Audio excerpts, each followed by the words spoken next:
Coming up next on The Voice of Alabama Politics, our guest today is Dr. Tommy Bice, State Superintendent of Education. Also, the V-Team will take a look at the meltdown in the Senate. What was Kay Ivey thinking? And also, Mike Hubbard's storm pack. Well, let's just say it's barely raining. How's that working out? All this and much, much more coming up next on The V.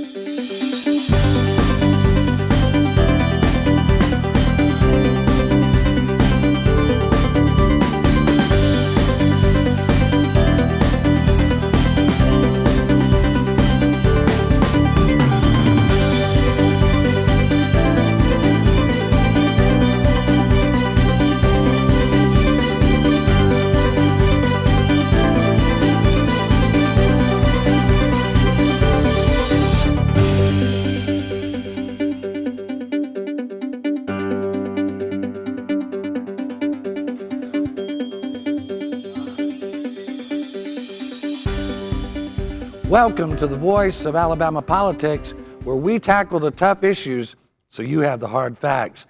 I'm your host, Bill Britt, and I'm joined today, as ever, by the V-Team. Welcome all. Good morning. Good to have Jack here again in the first segment. Interesting stuff going on. You know, Mike Hubbard promised the young Republicans in Birmingham almost a year ago that he had $10 million on hand for incumbent protection. This week, he reported Storm PAC had zero fundraising for January. What's your thoughts on that, Barron? Well, we talked before about Storm PAC sounding more like drizzle, and I think it's become more evident. You know, the thoughts are pretty obvious. There have been a slew of candidates that qualified this week leading up to the end of qualifying Friday. I don't think they ever anticipated this barrage of what I would term sort of like insurgent candidates. People coming out and saying, no, we're going to take the Republican Party back for what it actually stands for, not this corporatist giveaway, not this Mike Hubbard protection business, not this funneling money to special interest groups that favor one particular politician or another.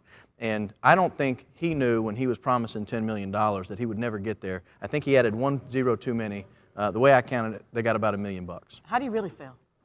I mean, I think, you know, we've all watched this unfold over the last year and a half, and people gave because they felt threatened. If they wanted legislation passed, they had to give. And they had this big fundraiser, about 3 weeks ago, right before the beginning of session. And of course, I did not go, but I heard there was hundreds of people there.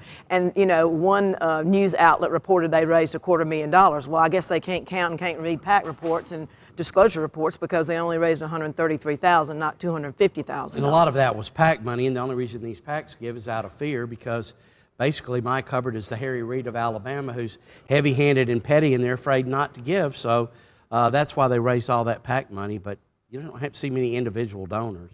Well, you know, the PAC raised zero money. His personal campaign raised like $142,000. He's got maybe $300,000. I mean, that's a good amount of money. But I think if he's going to face a challenger, and that challenger is going to be well funded. Wouldn't you agree with that? He set himself up. I mean, you know, there's just so much that we hear and see around Lee County. I mean, it's obvious or inevitable. I believe he'll have something. I would say probably at least 25 of his faithful in the House have gotten challengers as of Friday, and I think they weren't counting on that at all. It's going to make them have to raise and spend more money, and there's only a finite amount of dollars out there. Well, in addition, you've had, 22 or 24 of his lieutenants that have decided they're not running again. It's unprecedented, the amount of people that have resigned or moved on in this quadrennium. It's just it's outrageous. I'm going to have to move on to the next subject, which is pandemonium breaks out in the Senate as Kay Ivey forgets the rules and the Democrats pass one of the toughest ethics bills ever in the state. Claire? Well, this is not a surprise. It's not shocking. She cannot count the members of the Senate for a quorum. We saw that last year. And now to pull this kind of stunt again, you know, given the fact that, I mean, the snowstorm last week and everything, and, you know, the Democrats and the Republicans, look at Jack over there laughing at me. I mean, they sat down, the pro tem and Vivian Figures, and they worked the Senate operated very smoothly last week, okay? But Jack, you okay over there? I mean, but it was chaotic yesterday what happened. It was. I mean, chaotic. They were trying to pass a bill to stop the revolving door. The Republicans wanted a bill that was, tighten it up a little bit, but these Democrats came along and they passed a bill that even stopped former governors from lobbying or their children for 4 years. Boy, could we make that retroactive, do you think? Yeah, no kidding. No, I mean, it is going to be one of the toughest ethics bills that they ever envision coming out. I think it'll eventually get cleaned up in the House and Conference Committee, and it'll never hit the floor again out of conference, looking the way it looks right now. However, if it does, there are going to be a lot of disappointed legislators who are trying to set up a career getting rich after they left office. Well, let's watch the tape real quick, because we have got pandemonium. Yeah, the voters of the state need to see this. Yeah. The ruling of the chair is not sustained. All right, sir. Madam President, I offered an amendment. I had already offered. Madam President. Senator Sanders has offered his amendment. Senator Marsh has a question or would like to speak to you. Madam President, I move to table the amendment. No. We have a motion to table the motion. All in favor, say aye.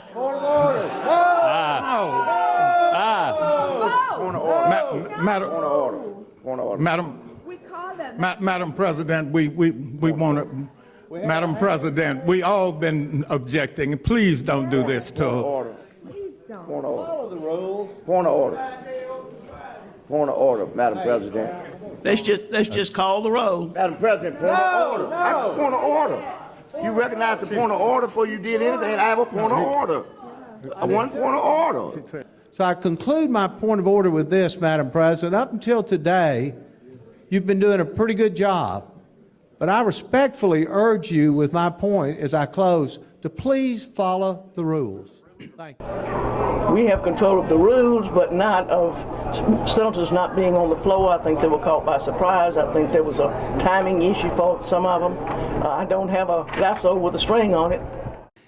The rules are obviously not being Well, for the enforced. lieutenant governor to say that the amendment that the Democrats tried to put on was not germane is, I don't know how in the world she came up with that. I mean, Dale Marsh said it changed the bill completely, as if he's not a guy who's not changed the bill completely. We all remember switcheroo last year. Anyway, moving on. I know there's a lot of people qualified this week. We couldn't get to a complete list, but Barron, you got some things you'd like to talk about? Yeah, I mean, you saw people come out of the woodwork this week and qualify in all four corners of the state of Alabama, all across the state of Alabama. Senate seats they thought were safe, House seats they thought were safe. That $10 million, if they could come up with it, would go very, very quickly with the number of people that just qualified. They'll never get there. You know, they may end up with $2, $3, $4 million, but spread that thin over that many races. If I was an incumbent, I would be terrified had I drawn a primary. And a lot of these incumbents are first termers. They've only served one term, so the voters really don't know who they are. It's not like they're running against an institution. Well, and the money's not going to be there from the institutions because they're not going to be able to raise it. And these voters did not learn how to raise money last time because they weren't asked to raise money. They were handed They to wrote them. in on the tidal wave. But, you know, in working with these people all the time and doing lobbying, I've put that out there. I've told every member, you need to raise your own money. Do not think that somebody is going to take care of you. And those people that work with you at the State House, they're more than happy to give the money directly to you as opposed to give it to a PAC and not sure if you get it or not. Well, this deal in Lee County, I think, has mortally wounded Mike Hubbard's ability to raise money. Anyway, our next guest is going to be Dr. Tommy Bice, who is the State Superintendent of Education. He's got some really interesting things. Y'all stay put. Dr. Bice will be up next on The V.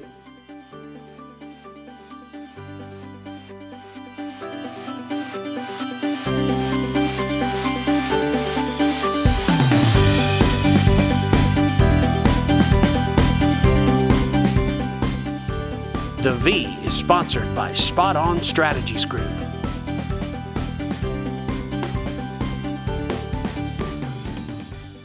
Here's what customers are saying about WeatherGuard Lifetime Metal Roofing. The product is something with no maintenance and that I never have to worry about the rest of my life. The price was very reasonable, we thought, and we were well satisfied with the installation. Hello, I'm Robert Wells, President of WeatherGuard. We are a family-owned business and we will back our lifetime warranty for generations to come. Come by our showroom on Alton Road in Birmingham. WeatherGuard Lifetime Metal Roofing, 533-7322.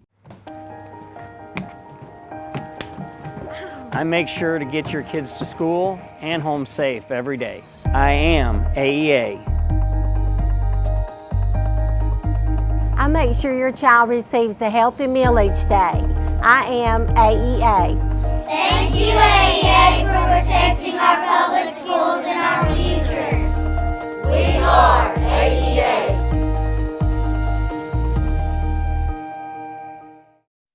In 1977, an 8-year-old boy picked up the game of golf from his father. The odds of that same boy then making it to the US and European pro golf tours, 1 in 7 million. The odds of the Big Easy winning the US Open twice, 1 in 1.2 billion. The odds of him having a child diagnosed with autism, 1 in 88. Ernie Els encourages you to learn the signs of autism.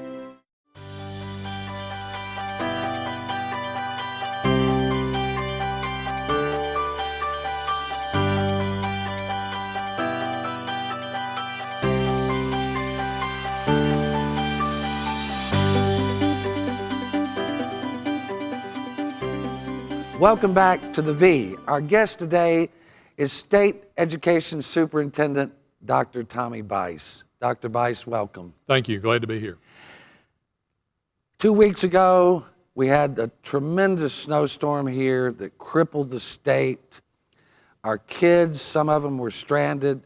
The children were protected, though, by the leadership, the school teachers, the support staff. I know you had a busy day. The forecasters got it wrong, but y'all got it right. You know, I can't say enough about how proud I am of what happened at the local level. None of us were prepared because we had no reason to be. We'd made the best decisions that we thought we could make based on what the predictions were, and they are just predictions. Right. But the reality is the freeze came much quicker than we expected. We had children traveling home that we had to retrieve from buses and get back to schools. We had to get them to other areas of safety. But at the end of the day, on Tuesday, we had over 11,000 students who had to spend the night in our schools. But without even a requirement, our teachers, our leaders, our lunchroom workers, our bus drivers stepped up to the plate and did what they had to do to make sure that our children were safe and warm. And I'm not sure that I've ever seen a better example of leadership and teamwork and cooperation, not just from our school personnel, but from our community agencies and from our state agencies who all stepped up to the plate to do what was needed for kids. And then by Wednesday evening, all 11,000 kids were home. Well, it was an amazing day. Everyone was affected by it. I know the parents had to be comforted to know that their children were in good hands. Absolutely, and I've seen pictures. We're collecting pictures and videos and Twitter accounts from everything that occurred, and the most encouraging thing to me as I review those, all of them have children smiling and having fun. They were oblivious to the emergency that was going outside of them, and it's because our folks stepped up to the plate and made sure they were okay. Well, we want to thank you. Just thank them for what they did. Well, we want to thank you and all the teachers and the support staff around the state for doing a great job. Well, all the credit goes to the local level, absolutely. One of the things that is dividing many people in the state is the Common Core standards. This has become particularly divisive among the Tea Party organizations. Can you help us understand Common Core, what it means and why this divisiveness? Sure. You know, it's real regretful to me that now, almost 4 years later, we're still having this debate over, at least for the state of Alabama, is misinformation. You know, the reality in the state of Alabama is we did not adopt the Common Core sight unseen. We followed the process we have always followed, where we brought in those standards and had teachers and professors from across the state who were experts in their content area look at the standards, determine if they thought this or that was best for our students. We conducted public hearings across the state where we asked anybody and everybody to come and share their insights into that, not just educators, but parents, political groups, whoever might want to address it. We had hearings in front of the State Board of Education. But at the end of the day, Alabama teachers and Alabama professors and laypersons on that committee recommended the Alabama College and Career Ready standards for the state of Alabama. One of the misconceptions is that this was actually Obama administration initiative. The administration actually came in after the fact. Is that correct? Absolutely. And I can say this because I'm the only person in the state of Alabama that was actually at the first meeting of the states where we decided we wanted to work on this collectively. It was held in Chicago. I was sitting next to the superintendent from Massachusetts and the superintendent from Illinois, along with the other superintendents from across the nation. And we talked about, could we work collectively on setting standards in math and English language arts that we could all share, we could adopt voluntarily should we want to do that at the state level, and we decided it was a good body of work to do. Regretfully, on many levels, the U.S. Department of Education and the president, a year or so later, looked at what we were doing and said, that's a great idea, let's include it in some of our work, and that has been the biggest hurdle we've had to try to get over since they made that inclusion of our work into some of their work. Right. Well, education is always tricky. We want more, better education, but people want to fight about it. You're an innovator. You're known as an innovator. You say we need to bring more innovation to our education system. Can you share with us some of your thoughts on how we should be innovating? Sure. You know, one of the things that as a State Department we've probably overdone is our regulatory role in our local school systems. What typically happens out of 135 school systems, you may have one or two that aren't doing what they need to do. And we obviously need to be very strategically involved in making sure they turn that around. But it's real easy to set rules and regulations and then apply it to all 135 if they're the ones not doing what they need to.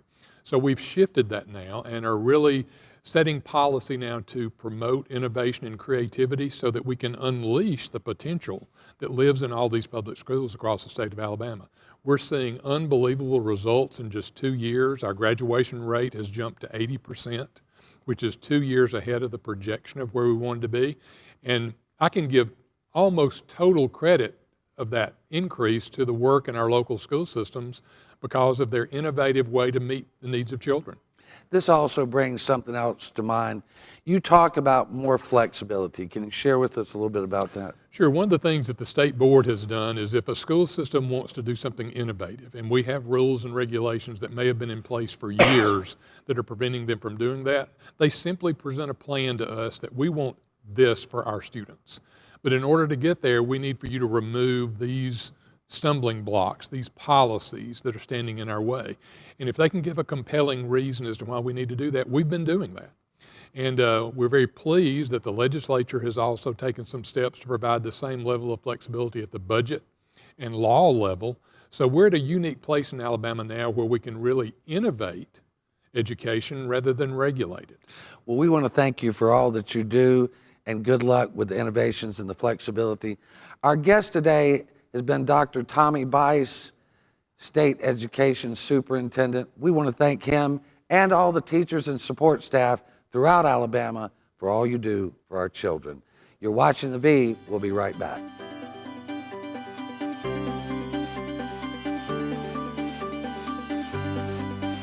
The V is sponsored by Ginger Barbee, Attorney at Law.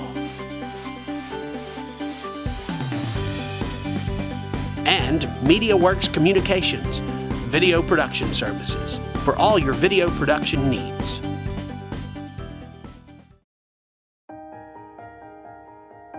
I teach. I touch the future. I am AEA. I keep the school clean every day for your children. I am AEA. Congratulations on your scholarship. I help children make choices for college and careers. I am AEA. We are AEA. Save on energy costs and protect your home with a WeatherGuard Lifetime Metal Roof. WeatherGuard metal roofs are produced by the best manufacturers and installed by our certified experts. WeatherGuard is family-owned and believes in honesty, integrity, and professionalism. Come by and visit our 2,000 square foot showroom on Alton Road in Birmingham. Be sure to ask about the Energy Star tax credit. WeatherGuard Lifetime Metal Roofing, 533-7322, WeatherGuardMetalRoofs.com.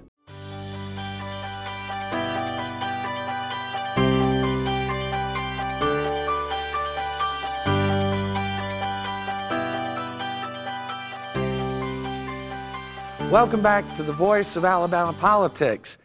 Tommy Bice really had a lot of things to say. This Common Core issue is a big, big hot button. Charlanna, what's your thoughts on that? Well, I had an interesting experience last week. I was having lunch in Greensboro, Alabama, and I was at this place called Pie Lab where you have to sit with strangers. Were you eating catfish?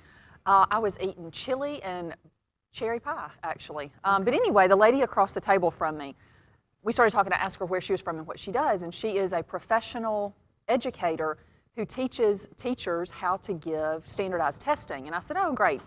Tell me about Common Core, because I don't know anything about it. And what she said is, it's wonderful.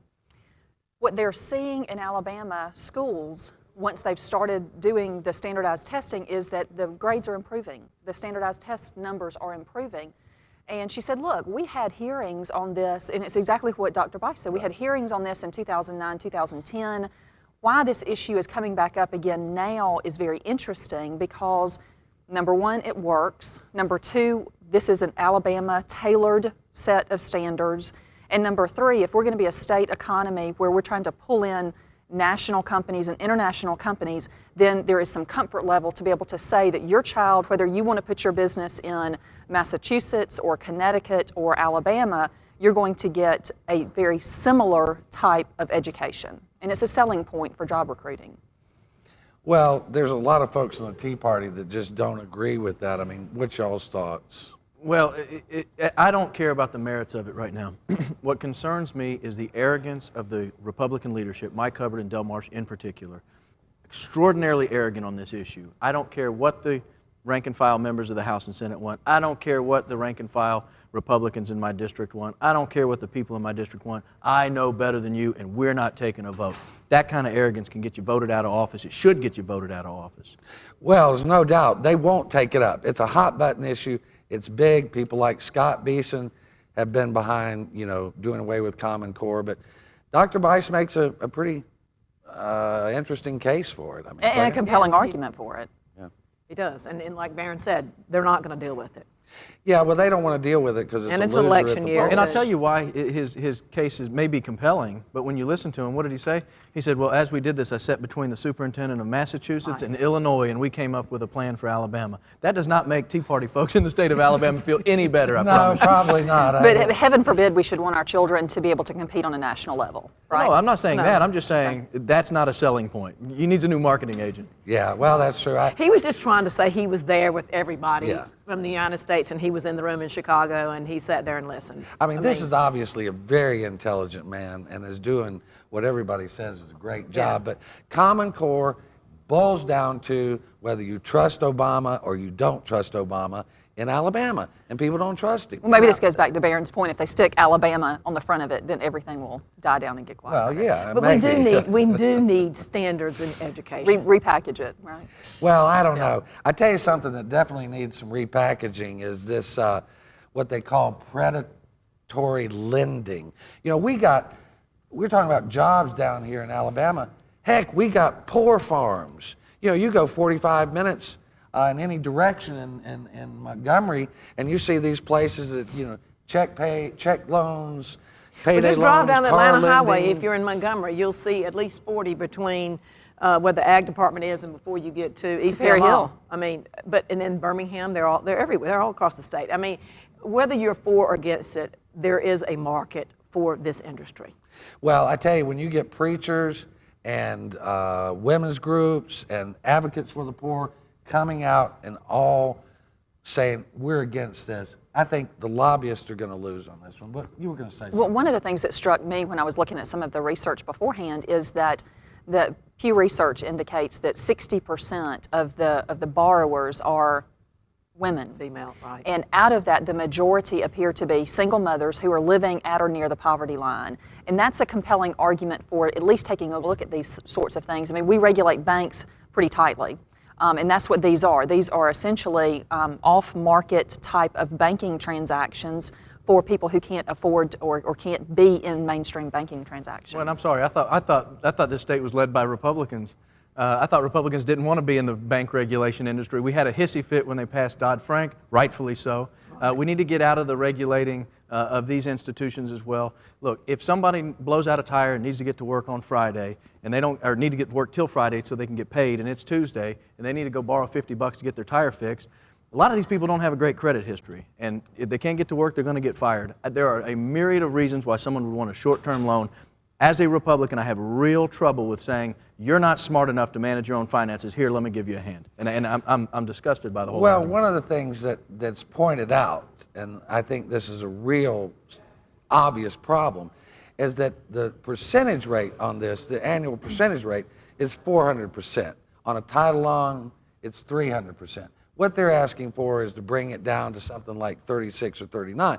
I don't think there's, I'm not trying to run them out of town, but shouldn't we look at the interest Bill, rate? No, we shouldn't, because if you could make money loaning money to poor people who can't pay it back at 36%, there would be a booming 36% interest rate industry. It doesn't exist. Why do you have to do 400%? Because that's how you can make money. Because these people aren't going to pay it back. But let me just say this, though. I think that Barron may be in the minority based on, I understand that there are some polls in the field which indicate that the majority of Alabamians are in favor of some type of cap on these interest rates and on some form of regulation. Well, I'm somewhere in between. I mean, Barron has clearly stated how he feels about this He's a little issue. passionate about that issue. And I'm with him to a certain extent, but you're right. It is majority women, single women, and the economy is a demographic near and dear to our own hearts. Yeah, near and dear to both of us. Okay, it could be us next week. You never know. But any event, I mean, they need to look at probably some of the percentages, I think. Well, I think we beat the cover off the Bible, and then we say the poor are that way for their own fault, and they are taken advantage of, in my mind, by usury. The Bible certainly has some issues with usury. I think that's it, but that's just my opinion. I'm getting soft in my old age. Listen, we want to move on. We only got about a minute here. They passed a bill that makes it a crime or forbids the criminal defense attorneys from talking to victims of crime. Just in 1 minute, can we sum that up? Well, I think it's a problem if you're a criminal defense attorney. One of the ways that the criminal defense attorneys, particularly in capital cases, get the jury verdicts reversed is by being able to contact victims' families. The other, there's a companion bill about contacting jurors that was part of the AG's package. And that's one of the ways that these groups go about getting the reversals, is by being able to contact juror members and find out if there was some sort of irregularity or if there was some sort of juror misconduct. So it certainly is not beneficial to the criminal defense bar. Well, it's a little over my head, but I think it's interesting. Listen, we got to get out of here. You've been watching The Voice of Alabama Politics. Catch us every Sunday at 11 o'clock on ABC 3340 and ABC 32 in Montgomery. Thank you.